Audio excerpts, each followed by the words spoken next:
1 Samuel 16:14.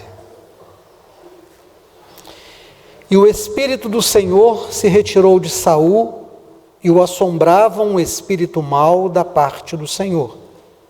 Então os criados de Saul lhe disseram: eis que agora um espírito mau da parte do Senhor te assombra. Diga, pois, nosso Senhor a seus servos, que estão em tua presença, que busquem um homem que saiba tocar harpa. E será que, quando o espírito mau da parte do Senhor vier sobre ti, então ele tocará com a sua mão e te acharás melhor.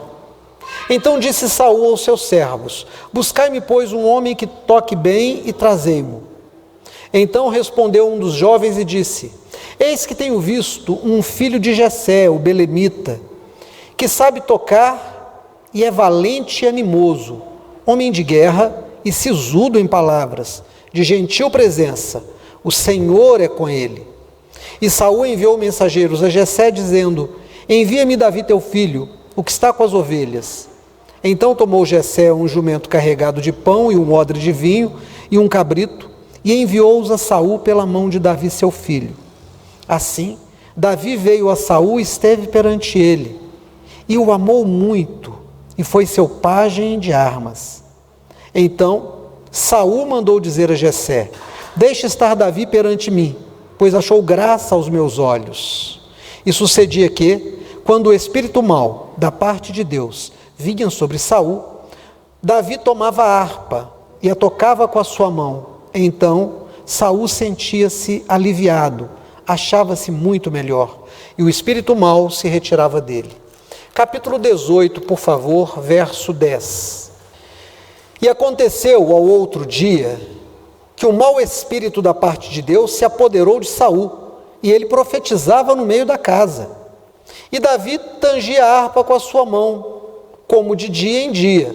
Saul, porém, tinha na mão uma lança, e Saul atirou com a lança, dizendo: encravarei a Davi na parede. Porém, Davi se desviou dele por 2 vezes. E temia Saul a Davi, porque o Senhor era com ele e se tinha retirado de Saul. Amém. Por favor, agora vamos ao Novo Testamento, capítulo 17, verso 14, do livro de Mateus. E quando chegaram à multidão, aproximou-se-lhe um homem, pondo-se de joelho diante dele, dizendo: Senhor, tem misericórdia de meu filho, é lunático e sofre muito, pois muitas vezes cai no fogo e muitas vezes na água.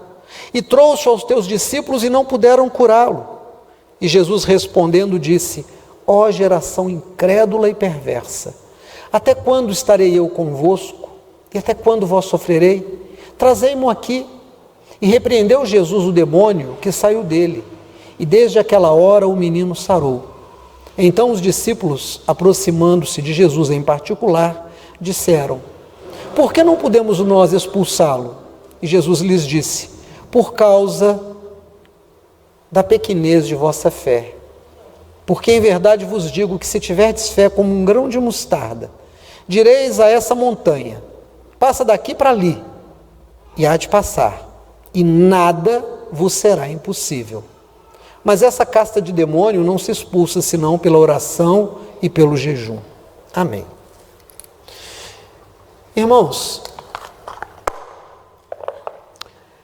nessa madrugada, nesse amanhecer, nós começamos um estudo bíblico sobre doenças. A Kênia tinha me pedido para explicar um pouco sobre as doenças.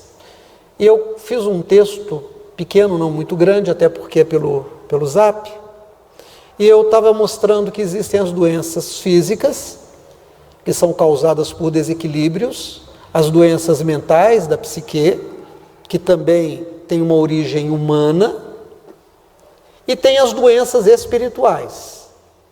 O fato é que essas 3 doenças, embora elas estejam em 3 áreas separadas do ser humano, corpo, alma e espírito, elas podem se manifestar e quase sempre se manifestam no corpo ou na alma, no corpo ou na mente.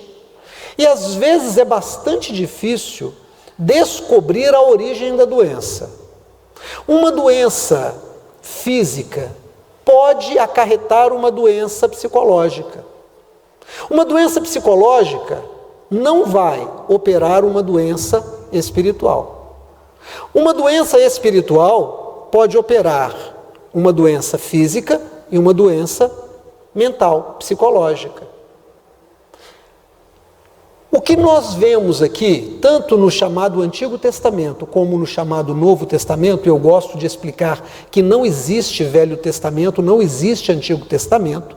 A Bíblia é um conjunto sempre presente, sempre eterno da palavra de Deus, mas pela didática, em função da cronologia antes e depois de Jesus, foram chamados os livros antes de Jesus de Velho Testamento, um conjunto chamado Velho ou Antigo Testamento, e o pós-Jesus, Novo Testamento. Mas é apenas para que nós possamos ter uma compreensão didática.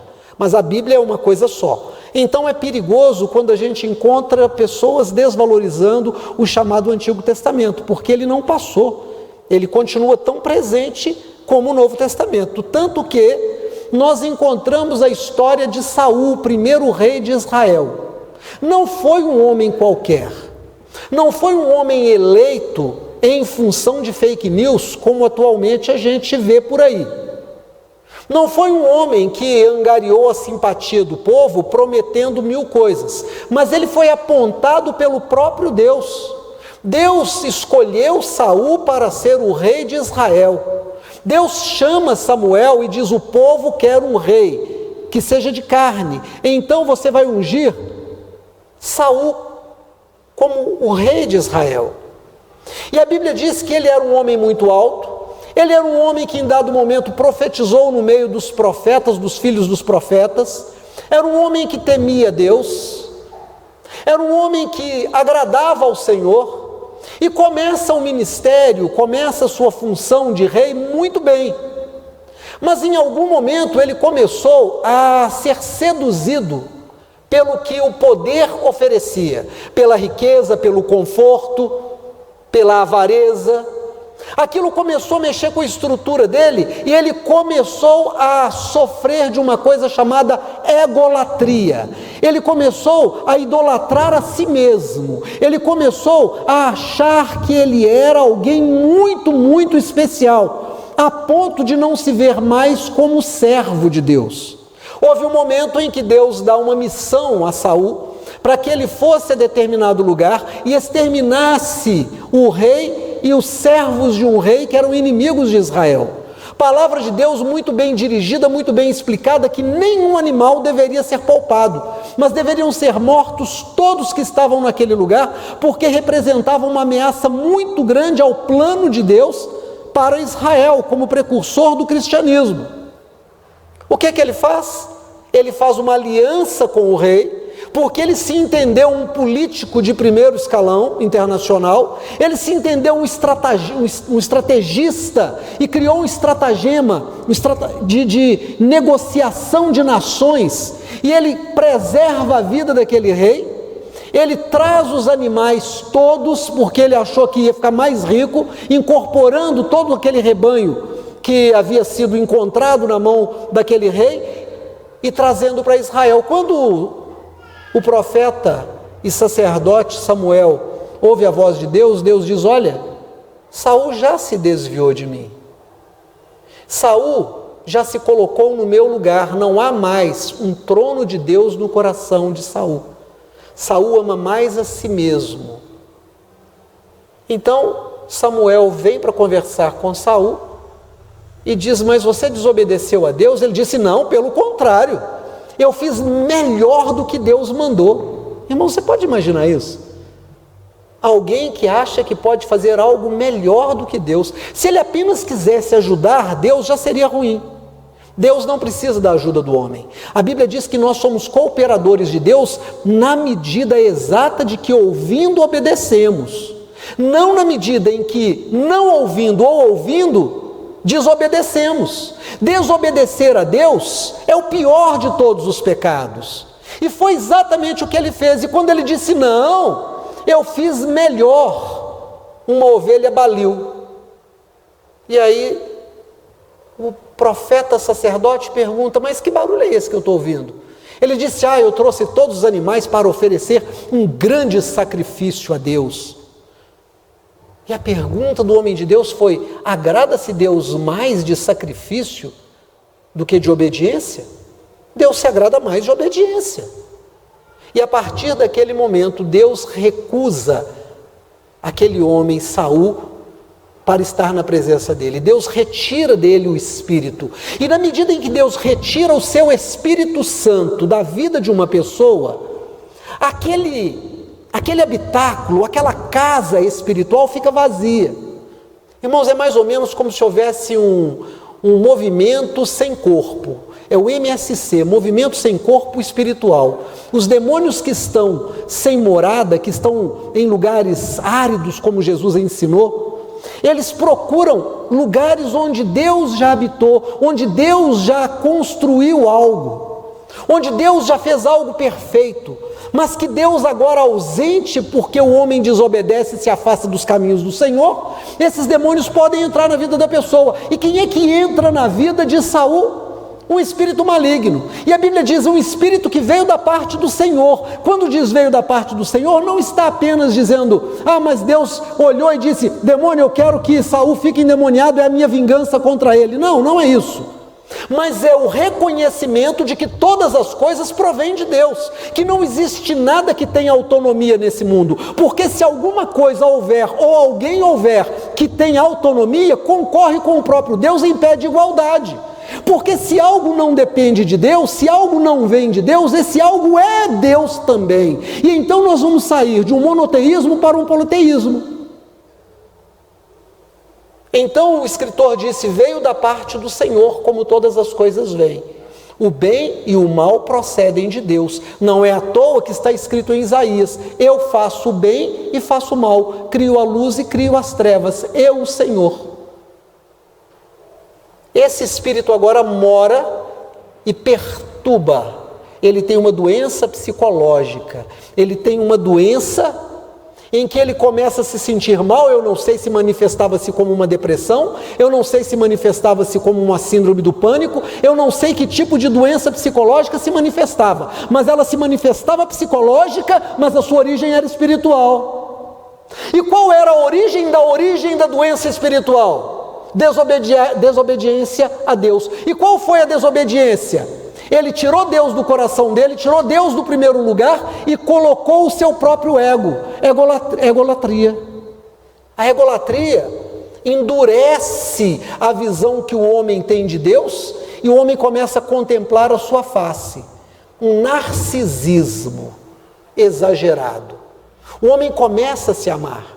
Vocês devem conhecer a história de Narciso, aquele que, quando nasce, uma profetisa diz que ele morreria quando ele visse a sua própria beleza.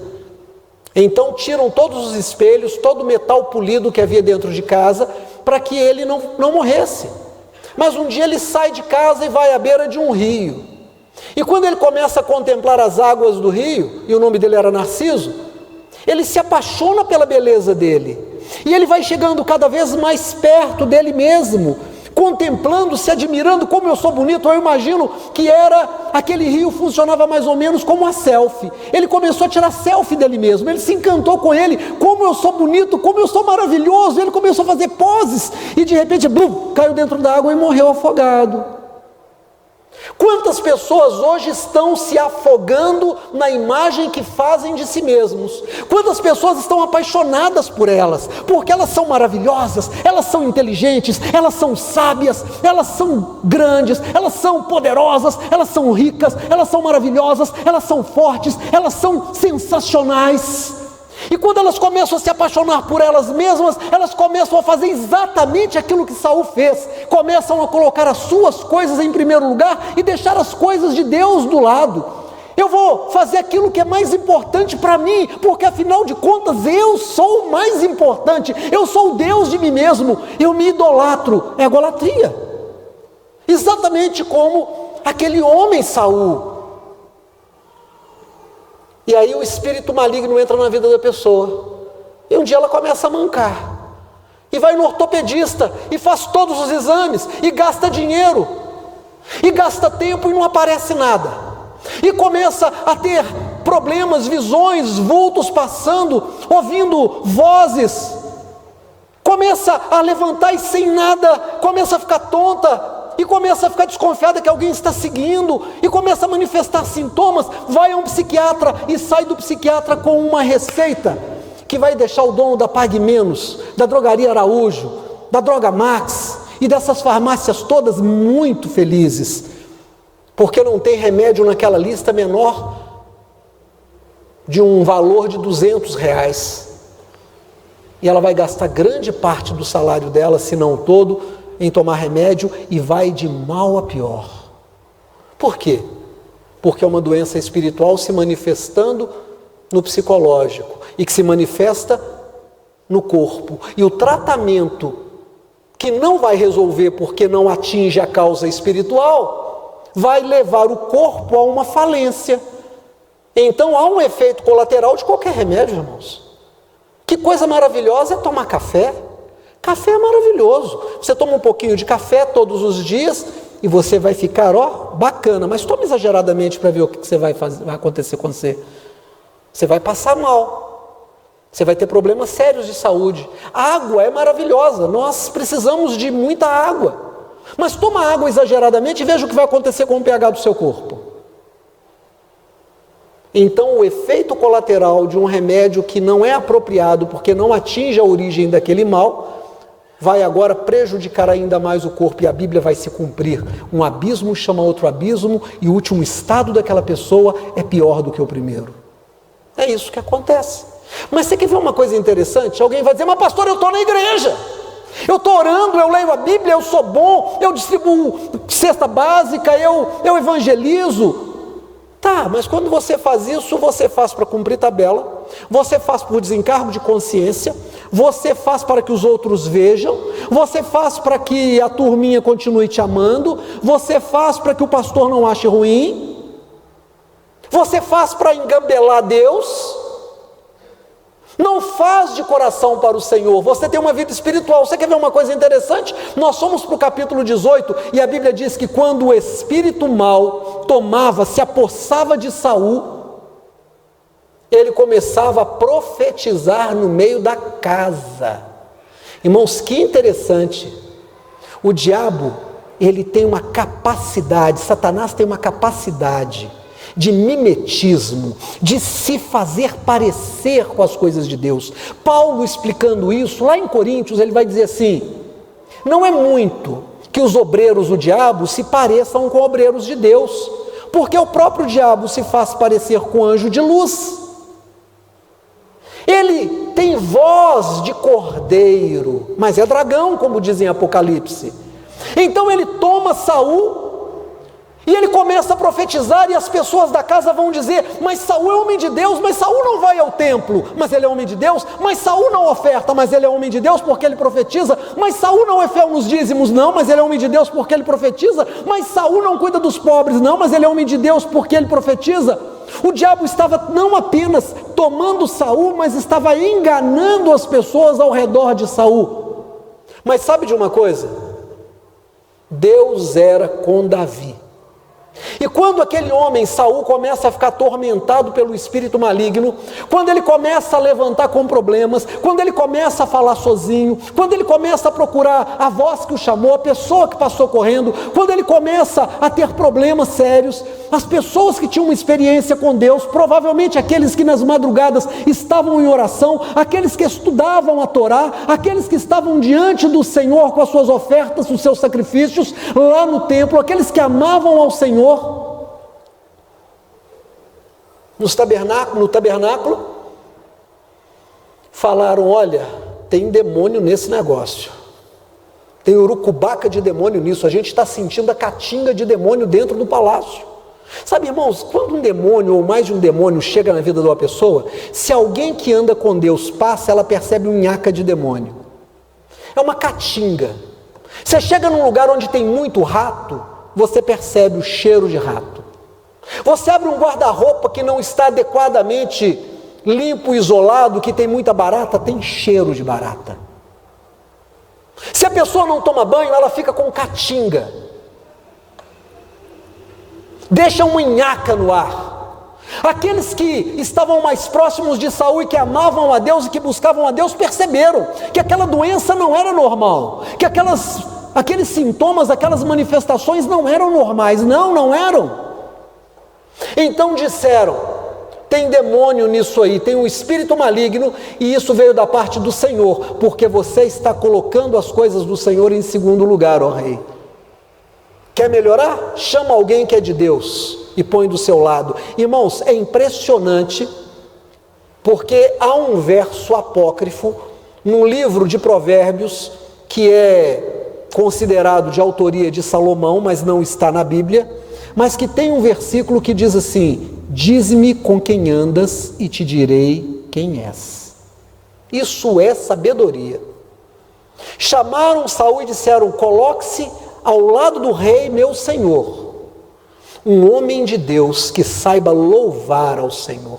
Irmãos que cantam, irmãos que tocam e que compõem, vocês têm uma responsabilidade com a obra de Deus, que é um negócio extraordinário. Eu fico impressionado como Satanás tem um caminho aberto para o coração dos músicos. É impressionante. É impressionante como o músico desenvolve um ego. Como os músicos são sensíveis. Se você falar para um músico que ele não pode ficar no altar porque ele não está em condição, ele vai embora da igreja. É na mesma hora. Ele não troca a camisa para ir embora. Se você chamar a atenção de uma pessoa que está dirigindo o louvor porque ela não está em condições, ela briga com você.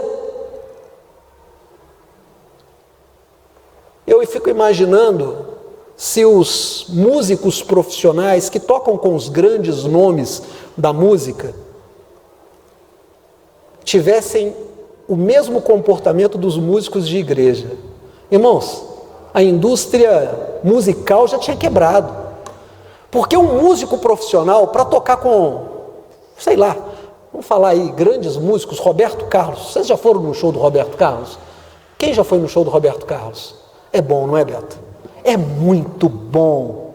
Você pega aquele Eduardo Lage, você sabe, né, do que eu estou falando. Você pega aqueles músicos, você olha para eles, você sabe que aquelas pessoas não devem ensaiar menos do que umas 8 horas por dia. É impossível.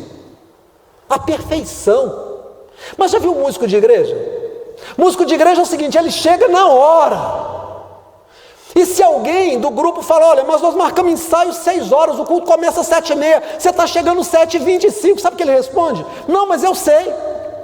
Mas eu sei. É um desrespeito com a casa do Senhor, é um desrespeito com o ministério. Os que cantam, os que tocam, os que compõem têm um ego inflado, não têm temor do Senhor. E é um ministério impressionantemente carregado de poder. Quando colocaram Davi e ele tocava a harpa, ele tocava o instrumento de cordas, a tradução, umas dizem harpas, outras dizem lira, eu não sei que instrumento era, mas não devia ser o que a gente conhece como harpa e lira, mas algum instrumento de corda, tipo uma viola, um violão, uma coisa assim. A Bíblia diz que o espírito maligno saía de Saul e ele encontrava alívio. Que coisa tremenda, hein? Quando alguém que tem ministério de louvor se consagra a Deus. Por que a gente começa o culto com louvor? Porque a gente entende que o louvor abre o caminho para que o espírito maligno saia, aquele que está perturbando alguém que chegou, para que o Espírito de Deus se aposse das pessoas que estão aqui, para que as pessoas que já têm o Espírito de Deus possam fluir em adoração e graça a Deus. Por isso é que se começa o culto com louvor. Por que o louvor é importante na casa da gente? Por que o louvor é importante quando você está dirigindo, viajando, quando você está trabalhando, ainda mais nesse trânsito caótico? Porque o louvor liberta. Trouxeram Davi está lá tocando e ele ficava aliviado, mas chegou o dia que aquele demônio não aguentou o poder que exalava, que emanava de Davi quando ele louvava. E aí o demônio que está em Saul pega a lança, marionetando, tornando aquele homem que estava agora endemoniado um marionete, E aquele demônio joga a lança para matar Saul, para matar Davi. Saul havia dito a Jessé que ele estava muito feliz com a presença de Davi no palácio. A Bíblia diz que ele amou Davi, que ele fez Davi o seu pajem, não apenas o cara que tocava, mas aquele que andava com ele. Então, quem é que odiou tanto o Davi? Aquele que fazia a doença acontecer no Saul. Irmãos, é interessante, porque quando uma pessoa está endemoniada, você já reparou como ela odeia? Ela odeia de graça. Eu não gosto dessa pessoa. Eu não gosto, ele é crente demais. Eu não gosto dela. Não sei, não vou com a cara dela. Não aguento, ela chega, eu me sinto mal. Não é a pessoa. Não é a pessoa. Me lembro de um moço casado com uma mulher crente, cunhado de uma missionária, uma pastora, uma mulher de Deus, a família dela toda no altar do Senhor, mas aquela irmã casou com um moço que odiava crente. Era isso que ele dizia: eu odeio crente. Tive a oportunidade de, fazendo uma entrevista para uma empresa de várias pessoas, vários candidatos, esse moço se candidatou.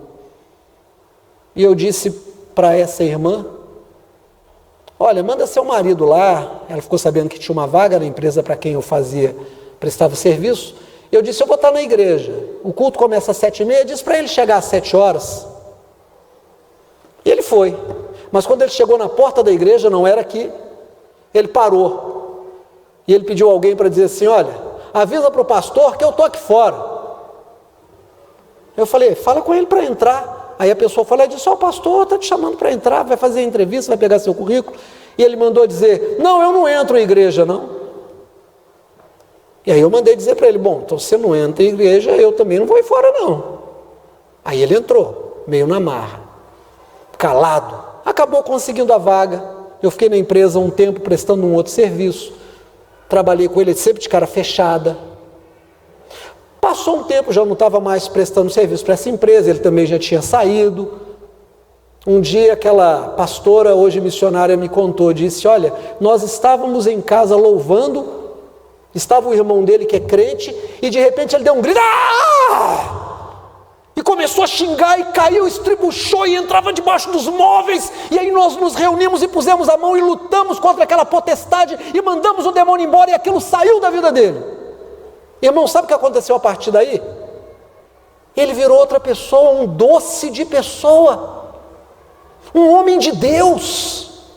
Ele foi para uma igreja batista, aceitou Jesus, se converteu, evangeliza, trabalha, tem anos que está na presença do Senhor. Durante anos, o espírito ou a falange demoníaca que estava na vida dele não deixava que ele se aproximasse do Senhor, não deixava que ele chegasse próximo à igreja. A família da esposa era crente, mas ele não era, ele estava possuído por um espírito que fazia com que ele odiasse os crentes, e ele dizia: eu odeio crente.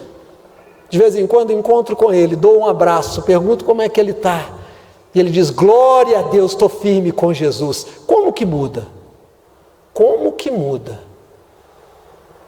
Aquele espírito fez com que Saul resolvesse matar Davi, ele pega a lança e joga. Mas o Espírito de Deus não permite que o maligno toque naqueles que são dele. Maior é o que está em nós do que aquele que está no mundo. O Senhor é o nosso grandíssimo escudo. Glória a Deus mesmo. E eu fico pensando nesses crentes que dizem que amam ao Senhor, mas estão morrendo de medo do coronavírus. Irmãos, eu também estou com medo do coronavírus, eu não quero pegar não. Mas eu vou ao banco, eu ando de Uber, eu paro no posto de gasolina, eu entro na lanchonete, eu paro no restaurante, eu vou no supermercado. E como é que eu não vou à igreja? Não, eu não vou à igreja por causa do coronavírus. Tá bom, eu só acredito se você disser para mim que você não vai em mais lugar nenhum, que você fica dentro de casa, que você não põe o pé para fora. Eu acredito que você está sendo sincero. Mas se você bota o nariz para fora e vai no mercadinho comprar a verdura, você vai ao banco depositar ou retirar dinheiro, você vai à loja lotérica pagar conta, você vai ao supermercado, você vai à farmácia, você está mentindo, não vem à igreja porque tem um espírito maligno que, se não está em você, está ao seu derredor. Cuidado, o diabo, vosso adversário, está ao derredor, procurando alguém para poder tragar. É isso que a palavra de Deus diz. Talvez não esteja em você, mas está andando ao seu lado. Por que a igreja é alguma coisa tão difícil? Davi, vai embora. Nós fomos para um outro texto. Nós fomos para Mateus. Nós fomos para o capítulo 17. Nós lemos o verso 14 em diante.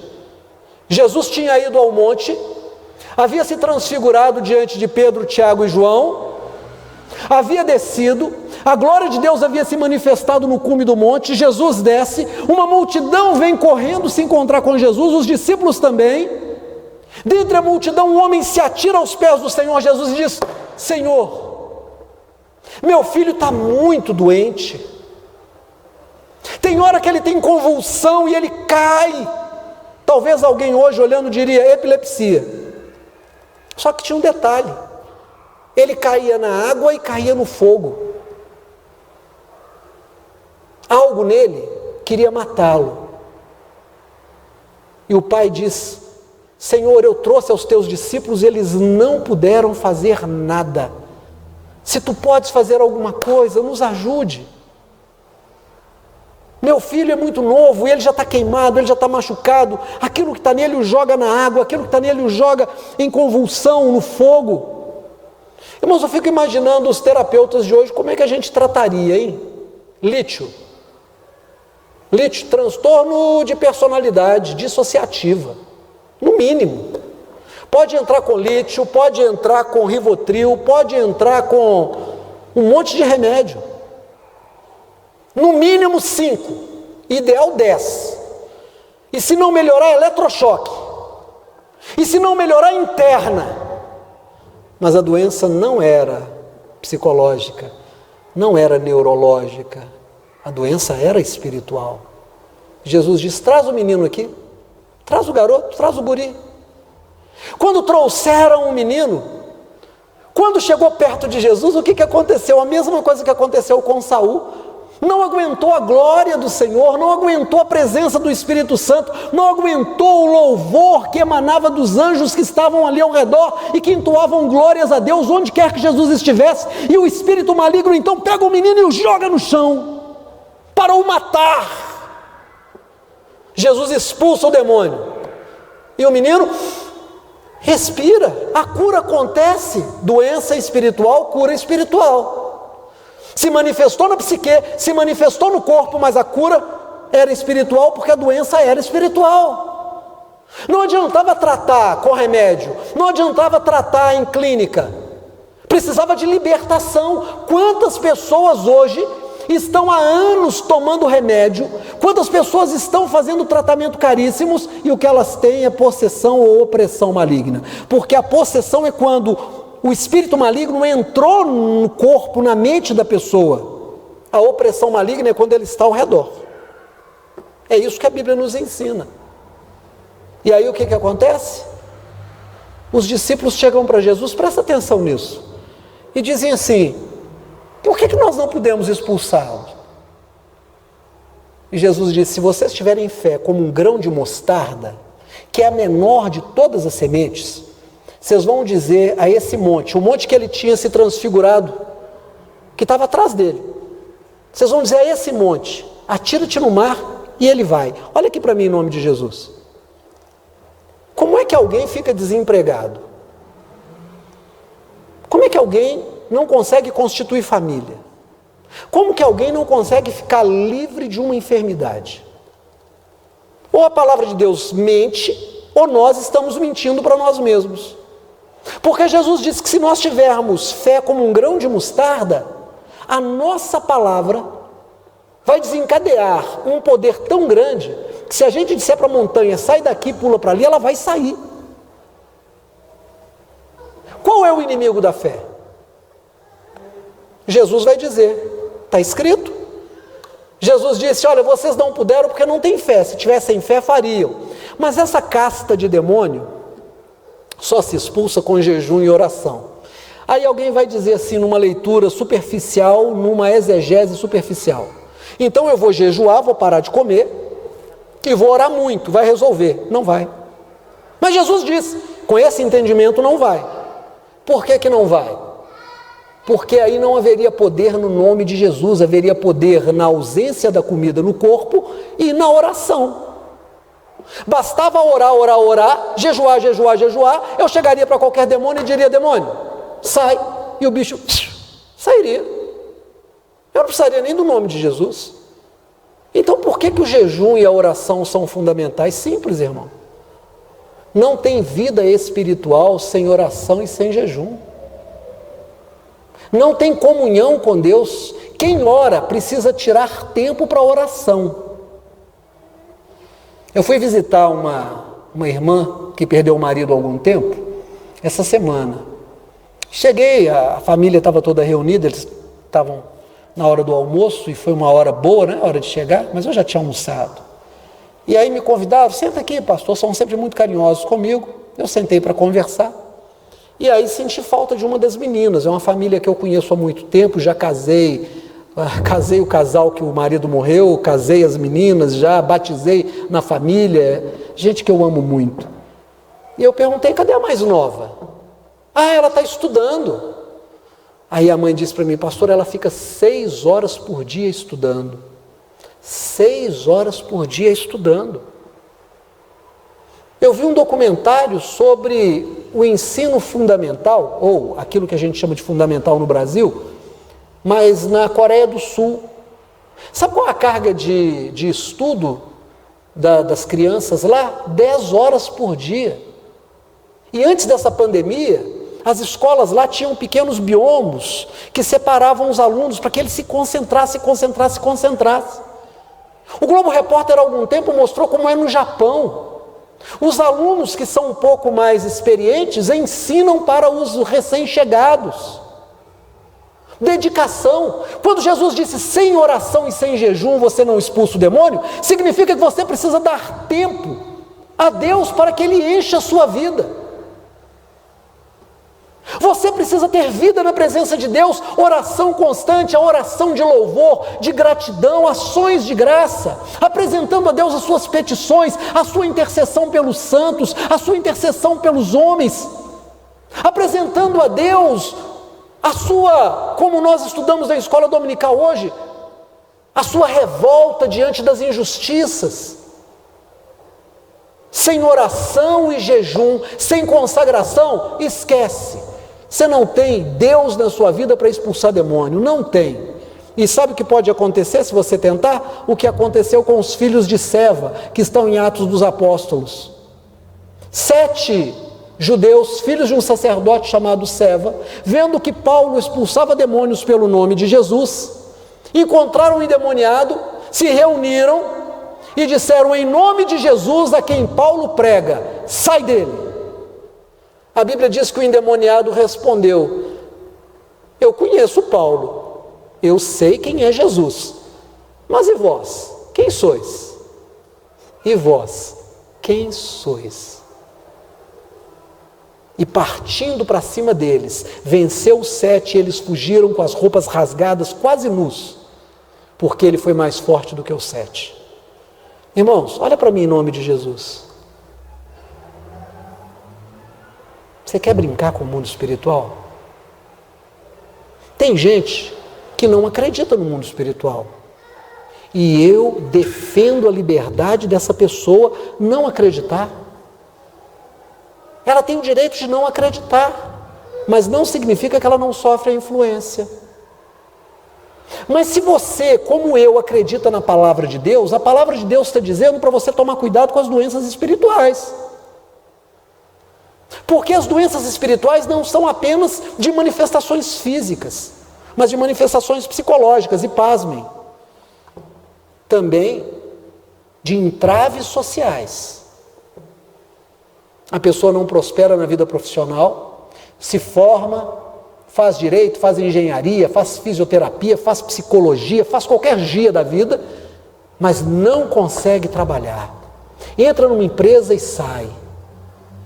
Lembro do irmão Ronaldo, um irmão que eu conheci há muitos anos atrás, um engenheiro maravilhoso. E ele deu um testemunho. Que ele ganhou muito dinheiro, tinha muitos carros, tinha muito dinheiro, era um engenheiro, mas ele não tinha tempo para Deus. Ele achava que Deus era bobagem na vida dele. E um dia ele começou a perceber que alguma coisa estava errada e ele começou a perder as coisas. Rodou o carro no anel, bateu, o outro foi roubado, começou a ter 1000 problemas. Foi a miséria. Começou a mandar currículo e aqueles amigos que eram muito chegados disseram: olha, vamos conseguir uma vaga para você, a vaga é sua. Chegava na hora, dava alguma coisa errada, ele caiu numa miséria. Ficou anos assim, até o dia que ele se comprometeu com Deus, que ele se humilhou na presença de Deus e ele recomeçou a vida profissional dele. O mal que entrou na vida dele por causa da egolatria amarrou a vida dele. Pessoas que têm a vida sentimental, amorosa, conjugal, familiar amarradas. Pais que não conversam com seus filhos. Filhos que odeiam e que juram morte aos seus pais, aos seus irmãos. Famílias que só têm briga. Tenha um pé do sem costa nesse negócio. A sua vida social acaba. Tenta um namoro, não dá certo, tenta um noivado, não dá certo, 10 noivados, todos errados. Entram num casamento, o casamento vai à falência, separa, casa de novo, acontece a mesma coisa. Aquela pessoa que chega e diz: mas eu sou vítima de adultério, eu não sei o que acontece, parece que eu tenho o dedo podre. Todo homem, toda mulher que eu arrumo me trai. Mas tem pior, aquele que me procura e diz: pastor, eu não consigo, eu quero ser fiel. Aquela que me procura e diz isso: eu quero ser fiel, mas eu não consigo. Quando eu vejo, pastor, eu já tenho outro envolvimento, o que eu faço? Entrega a vida para Jesus, busca libertação, porque tem alguma coisa aí que está para além do normal. Mas sabe de uma coisa, irmãos? Eu gosto de um verso da palavra de Deus com o qual eu quero terminar essa mensagem. Para isto mesmo se manifestou o Filho de Deus, para destruir as obras do diabo. Aleluia! Deus se manifestou para destruir as obras do diabo. Como Deus levantou a vida do Ronaldo. Há 6 anos atrás foi a última vez que eu vi o Ronaldo. Por acaso, numa colônia de férias, eu encontrei com ele, com a família, e ele disse: pastor, quero lhe dar uma notícia. Eu falei: qual? Eu agora sou pastor, eu estou servindo a Deus.